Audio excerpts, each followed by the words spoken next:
Ok, fyrirlestur dagsins hann data source og nú komum við að mjög áhugaverðu topiki. Mér finnst data source forritun afskaplega leiðigjörn forritun. Það að segja að þetta allt eins, það ekkert svona spennandi í, þetta svona svolítið handavinna. Það ekki tekið eftir því, það að móka hlutum hann í. Það sem mér finnst þess að áhugavert hvað getum við gert til að leysa þessi vandamál? Þannig að verði hraðvirkt, öruggt og auðvelt að kóða þetta. Og það sem ég ætla að fara í gegnum hérna, það eiginlega voða lítið lesefni fyrir þetta sem ég að fjalla En það til grein á Wikipedia sem heitir Object Relational Impedance Mismatch, sem impedance einhver svona hindrun, svona,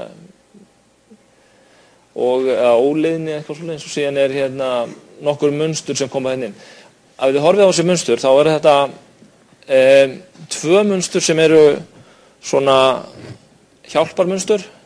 Data transfer object svona eitthvað fyrirbæri sem notað til þess að koma drasli á milli. Og svo hana record set sem nú gamall vinur ykkar. Þið hafið kynst honum margoft. Þið þekkið hann bara mjög vel. Þetta bara listi af færslum. Og svo skrollið í gegnum þetta og það alls konar eiginleikar á þessu. Ekkert nýtt þarna. Síðan kemur hann í miðjunni, þá ertu með 2 gáttir, 1 record og 1 mapper. Og bara með því að sjá þetta, gætu þið ímyndað ykkur hvað þessi klasar gera. Þetta allt gagnaklasar, allt klasar sem vinna á gagnaleginum. Hvað myndi til dæmis Raw Data Gateway gera? Eða ættu að ímynda ykkur það? Eina röð, þetta bara einfallega gátt á eina röð. Hvers konar verkefni sem það myndi vera gáfulegt að gera í. En ein röð, ég bara með hérna föll, ég með klasa, eina gátt. Það engin business logik í gáttum, en ég hef eina röð og þá get ég skráð field og svo framvegis. Sama væri þá væntanlega með Table Data Gateway. Ég bara með eina töflu, Customers töfluna, Users töfluna og ég með Add User, Update User, Get User eftir einhverjum streng, Get Users, þannig ég fái marga, Update þetta og Set hitt, alls konar föll. Sen ég með Active Record, það svona ekki gateway, en þetta eiginlega svona gaur sem væri með einhvers konar, hann með eina færslu og að vinna á þeim, en hefur ýmislegt meira, kemur ljós á eftir. En mapper, hvað myndi mapper gera? Mappar á milli tveggja hluta. Já, mapper, bara hugmyndin að eitt stýriforrit tala við báða, en þá hugmyndin að til dæmis eitt góðu mapper væri process sem myndi lesa fæl eða net eða eitthvað og uppfæra eitthvað. Þá það data mapper fyrir eitthvað annað. Þannig að þetta það sem við ætlum að kíkja á í dag. Ég ætla að fara samt yfir svona alls konar hugmyndir í kringum databasein sem mjög gott að velta fyrir sér og þið ættu að hugsa svolítið þetta því að ef þið ætla að fara að vinna við hugbúnaðargerð þá losnið ekki við þess að blessuðu databasea. Einhvers stað þarf að geyma stöffið og það miklar framfærir og breytingar sem eiga sér stað bara núna hins síðari ár. Rosalega miklar breytingar á gagnagrunns hugsunarhætti yfir höfuð. Skoðum aðeins hugmyndafræðina, objektífum, skoðum aðeins þetta impedance mismatch sem áhugavert vandamál og hvaða vandamál við gagnagrunnsforritin, af hverju gagnagrunnsforritin leiðigjörn og oft svona endurtekningar í henni og það fleiri vandamál og svo þessi pattern, ég ætla að kynna þau, ég ætla að kynna Spring JDBC, það ætlum að nota það og síðan við með hana data klasa í frameworkinu okkar sem við getum notað í verkefninu. En byrjum á Design Objectives. Rifjum aðeins upp. Það sem við erum að gera núna við erum að fara yfir í gegnum þessa layera. Við skoðum aðeins domainin síðast fyrir viku. Síðan ætlum við að kíkja á data source núna og þetta eitthvað sem við köllum, eða ég kalla data source. Það til önnur nöfn á þessu. Þetta ekki sem nelt í stein og allir nota. Til dæmis persistence layer mjög algengt. Persistence layer alveg algengt eins og data source. Þannig við ætlum að fara niður núna í gagnagrunnin en við erum auðvitað með þessa 3 megin layera. Auðvitað eru fleiri sem með meiri lagskiptingu og það eitthvað sem menn bara fer eftir hvernig menn hanna hlutina sína. En það sem við erum að vinna með er relational databases. Við erum ekki með NoSQL. Þekkið þess að NoSQL database. Það sem er ekkert SQL. Það er að vísu ekki það sem að er ástæðan fyrir nafninu. Þetta er oft svona key value store. En þeir eru til vegna þess að það eru ákveðnir gallar við svona þessar relational database. En þetta er tæknin sem var til hérna 1960, ekki 50, 60, 70 eitthvað. Þá byrjaði hérna þessi relational database fyrirtæki til dæmis hvað að segja Oracle og þessi stóra IBM var mjög stórt lengi í þessu með DB2 sem er sennilega eitt sá algengasti gagnagrunnur í Enterprise. DB2, hann hefur nú farið hallóka. Oracle er gríðarlega stór, það er óbúslega öflugt og stórt fyrirtæki. Microsoft er mjög stóri með frábæran grunn líka. Þannig að þetta er eiginlega þessir sem eru algengir. Síðan eru fleiri sem að Informix og fleiri svona. En þetta er allt sama hlutin, þetta er bara töflugrunnar og nota SQL sem að er staðalað en samt ekki staðalað. Við erum að eiga við þetta. Þetta er útbreitt, þetta þekkja allir, þetta er SQL baserað. SQL er tiltölulega vel þekkt, það er þekkjandi forritar SQL, select from og insert og allt þetta dót. Þetta er transactionally safe, sem því það ég get búið til töflu og ef það fer inn í grunninn, þá notum við þessa asset eiginleika og ef það fer í grunninn og það ég commit á, það er komið, þá er þetta komið. Svo hrynur kerfið, það er komið. Þetta er bara safe.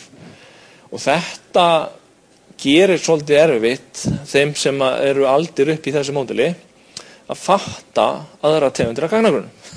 Þannig að þegar að þið farið og lærið það einhvern tímann að það er til gagnagrunnum sem nota þetta ekki. Þeir nota eventual consistency. Einhvern tímann í framtíðinni þá mun gagnagrunnurinn verða safe og þá mun allt verða í grunninu, en ekki núna. Það mun vera seinna. Og það er erfitt að fá menn til þess að sjá því. Og svo líka vera með svona key value stores á diski og svona. En þetta er það sem við erum að eiga við hér, relational databasear. Þeir eru svo algengir að það er erfitt að tala ekki við þá. Mjög, en ef við skoðum, þetta eru kannski svona kostirnir. Hvað myndið þið segja að væri gallarnir við svona grunna? Algjörlega, svarið er slow, það er eitt, þeir eru það. Þeir eru þetta annari vél, þó svo að það sé dýrasta vélinn í húsinu, þá er samt þarf að fara yfir netið, það þarf að indexa þetta alveg sakalega, þú komið 1.000.000 færslur, en samt þetta er besta leiðin sem menn hafa fengið til þess að vera svona almenn lausn á gögnum. En vegna þess að þeir verða alltaf flöskuháls í kerfinu. Það er að segja, tök sem dæmi, við erum með bara ímyndið ykkur Facebook og þessa gæða sem að hvað aldrei séu margir að hakka á þessum vefjum á sama tíma. Það þarf að skala þetta allt saman upp. Og hvernig gera það? Jú, þeir búið til margar nóður. Google er með alveg 100.000 nóða, það sem eru bara mjög litla nóður. Hvað sem er. Og þannig að þetta dreifist. Þannig að eina leiðin er að dreifa gögnunum líka. Þetta er kallað seta scaling. Sem sagt að dreifa gögnum og við ætlum að tala um scalability. En þetta er gallinn og til dæmis í þeim lausnum sem ég hef unnið með, þá erum við með einn database, ógeðslega stóran, feitan, dýran, keyrir yfir þá 50 til 100 milljón krónar vél og sem er bara standardinn, 100 milljónir fyrir eina helst tölvu sem að keyrir þetta og þetta þarf að höndla saman hvað við skölum út. Þannig að þetta verður alltaf galli. En það er líka annað, impedance mismatch sem ég ætla að tala um líka. Töflur og færslur í töflum er bara ekki eins og object-oriented forritun er. Þannig að þetta er mjög vond. Ég er með klasa og klasinn hann á þetta og hann gerir þetta og svo framvegis. Og svo er ég með interface og alls konar klasaritt og ég þarf að koma þessi í grunninn.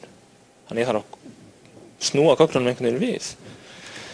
En það eru aðrir, þessir hafa komið NoSQL grunnarnir eins og Cassandra, MongoDB og þetta sem fólk er að nota. Og síðan er annur trend sem hefur líka verið og það er til dæmis byrjað í bönkunum því að bankanir, það skiptir svo miklu máli að transaktionunum þarf verða að eiga sér stað svo hratt. Sumir af þessum financial gaurum í Bandaríkjunum þeir leggja sína eigin fæbera bara til að vera sekúndubróti á undan hinum. En það sem að trendið er að þá gera menn eiginlega allt í minni, nota bara endalaust af minni og setja in-memory database og það kom á markaðinn fyrir nokkrum árum svona memory database og ég held að Oracle hafa nú keypt upp flest af þeim, þannig að þá er þetta ekki lengur á diski, þá er þetta bara í minni. En þetta það sem við erum að vinna með, relational databasear. Nú hvað gerum við? Hvernig tengjum við þetta?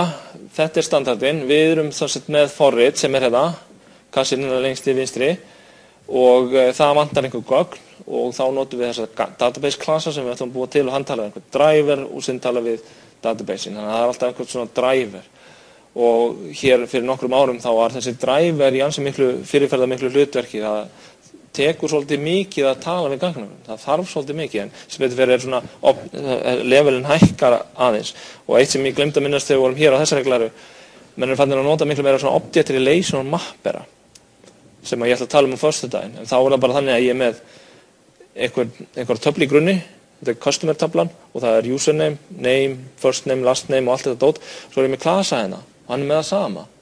Getum við ekki bara látið á tala einhvern veginn saman með generískan hátt, þannig að ef að name er hér þá fer name hér og það eru svona mappera sem að gera þetta bara fyrir þig. Hibernate er eitt af þeim.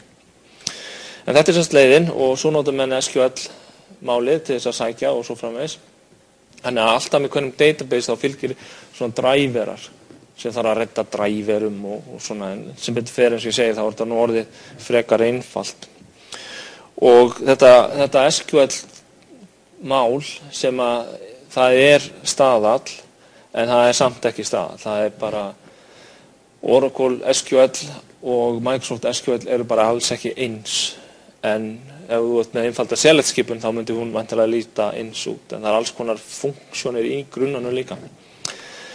En það sem við ætlum að gera er við ætlum að búa til svona access í databasein sem að gefur domain-layernum aðgang. Það er svona markmið sem að ég ætla að hafa þegar ég er að fara að hanna database-layerinn minn. Ég er svona búið til þjónustur fyrir domain-layerinn og hvaða layer sem er þar fyrir ofan.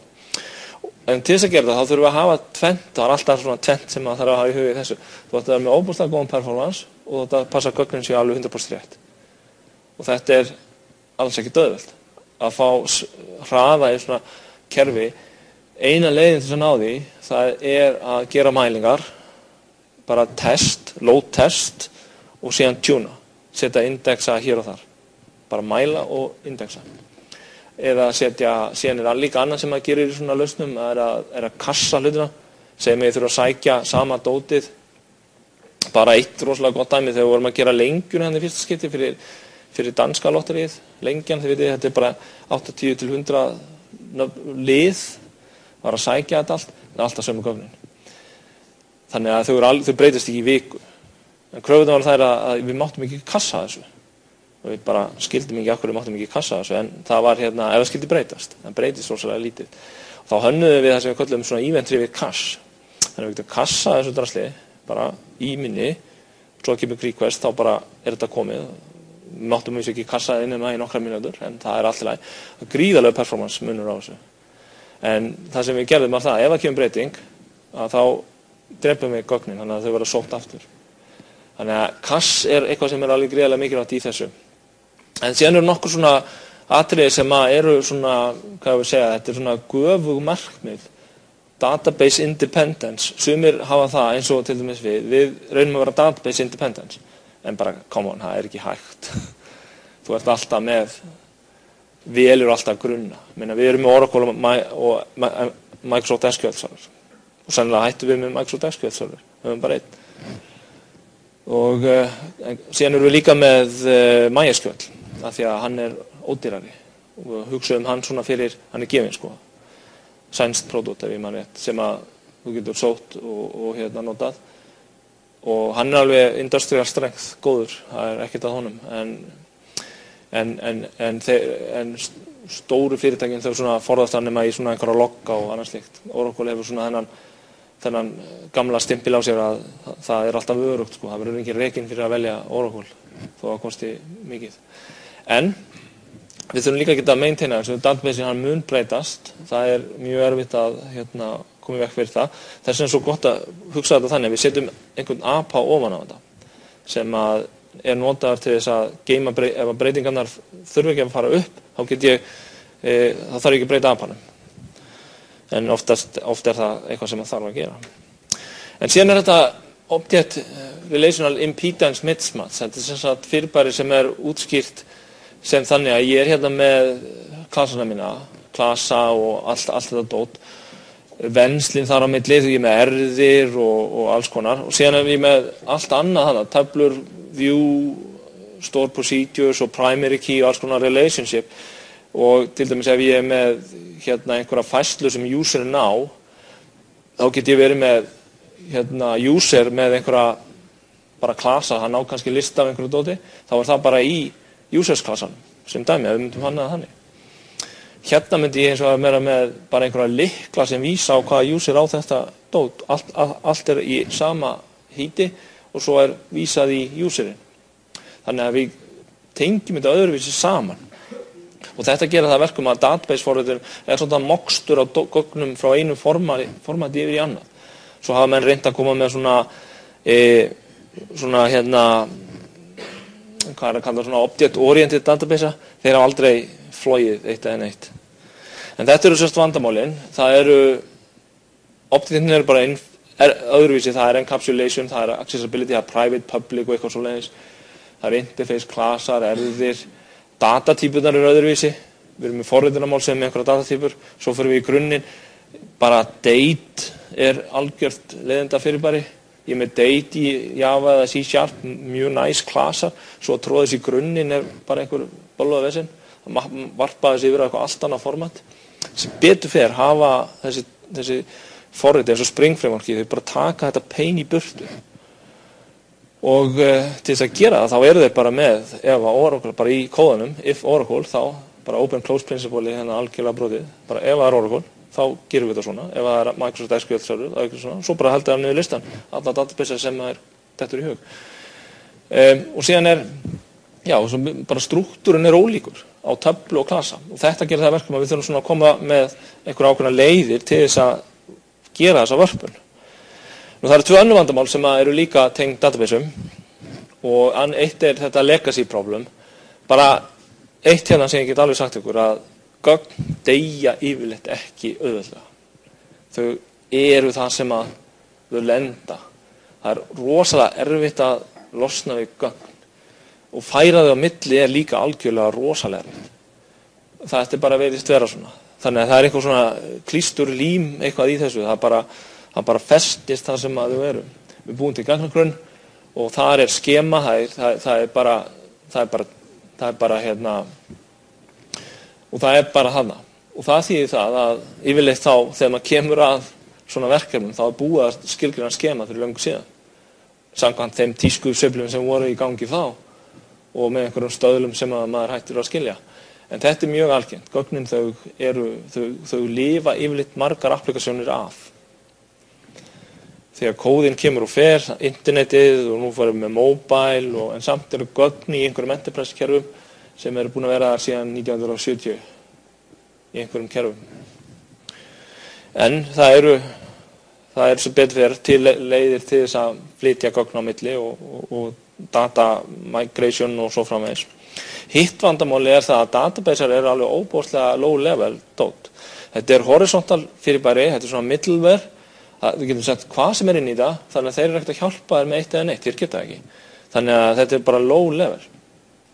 En það sem ég vil það að ég fá eitthvað API sem einfalt að nota. Meina, það tekur, ef við notum Java API til dæmis, þá eitt skjáfylli, 20 línur, að búa til tengingu við grunninn áður en ég getur gert eitthvað. Ég þarf að búa til loada drivernum, svo þarf ég að búa til connection, svo þegar ég er búin að búa til connection, þá þarf ég að búa til statement, svo þegar ég er búin að búa til statement, þá þarf ég að búa til einhverja select-skipun og allt þetta tekur bara kóða. Svo þarf að setja svona alls konar parametra á þess að þannig að það mikið gert og þetta alltaf sama sem maður þarf að gera.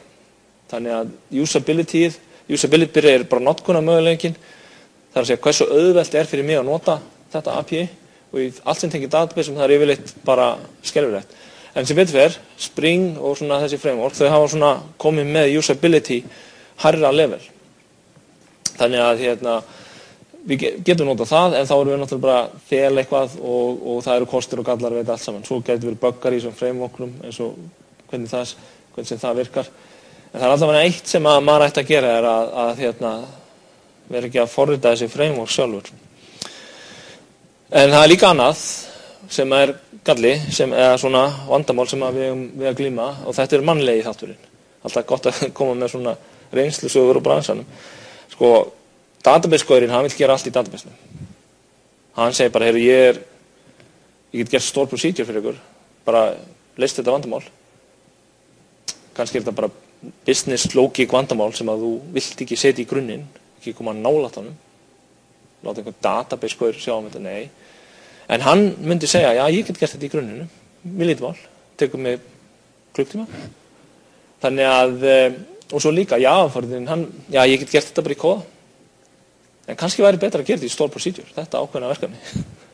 Þannig að reglan þessi, forritarar þeir, eða þess að IT-lið, það er hann notar alltaf sitt eigið dómin. Ég get alveg gert þetta, ég get alveg list þetta, það er ekkert mál. Og þeir segja ekkert mál, ef forritarar segja ekkert mál, þá meinar hann ekki að það sé lítill tími, þá meinar hann veit hvernig hann gera. Það getur tekið 2 vikur. Hann veit hvernig hann gera. Það þýðir ekkert mál. Þetta er stórhættulegt. En allavega, ég segi hins vegar, ef þetta er eitthvað sem að gagnagrunnurinn er góður í að gera og það er skynsamlegt að láta hann gera þetta, þá skulum við setja þetta í gagnagrunninn, ekki hika við það. Ef þetta er til dæmis store procedure þess að auka performance boost á kerfið og það skiptir máli, það verður 10% hraðvirkni með eitthvað, þá gerum við það. Ef þetta er eitthvað sem ég vil viðhalda sem domain kóða, þá setjum ég ekki þannig. Þannig að þetta er það sem við þurfum að hafa í huga. En database kóðin, þegar við fyrir að skrifa svona, þið hafið skrifað svona forrit sem að skrifa, þið gerir fyrst eitt klassa, user klassan eitthvað, svo gerir þið næsta klassa, nákvæmlega eins, bara önnur field og svo gerir þið copy-paste og gleymið þessu og þurfum að debugga þetta að þið glemdi einhverju og svo framvegis. En það er óbúslega tækifæri til þess að endurnýta. Og í þessum bransa, í þessu samhengi þá getur við sagt, já, bara því minni kóða, því betra. Og til dæmis sem maður getur notað ORM, bara Object Relational Mapping Tool og ekki skrifað neitt mikinn kóða, þá er það kannski kostur, af því að ég þarf ekki að maintaina kóða sem er ekki til. Þannig að það er svona reglan þá kemur að þessu repetitive dot er að reyna að skrifa eins lítið og hægt er. Kannski generata, nota ORM-tól eða búa til svona framework eða eitthvað til þess að gera það verkum að við getum endurnýtt hlutina og við raun og veru bara skiptum gögn. Það er mjög erfitt að búa til persistence framework. Ég þekki það, ég gerði það.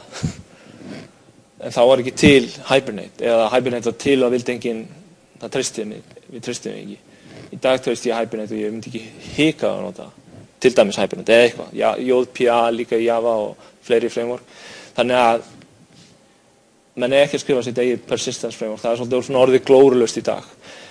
Til dæmis vegna þess að Object Relational Mapping gaurar, þeir eru rosalega góðir og þeir geta tekið 90-95% af öllum fyrirspurnum og aðgerðum sem á sér stað í database-num.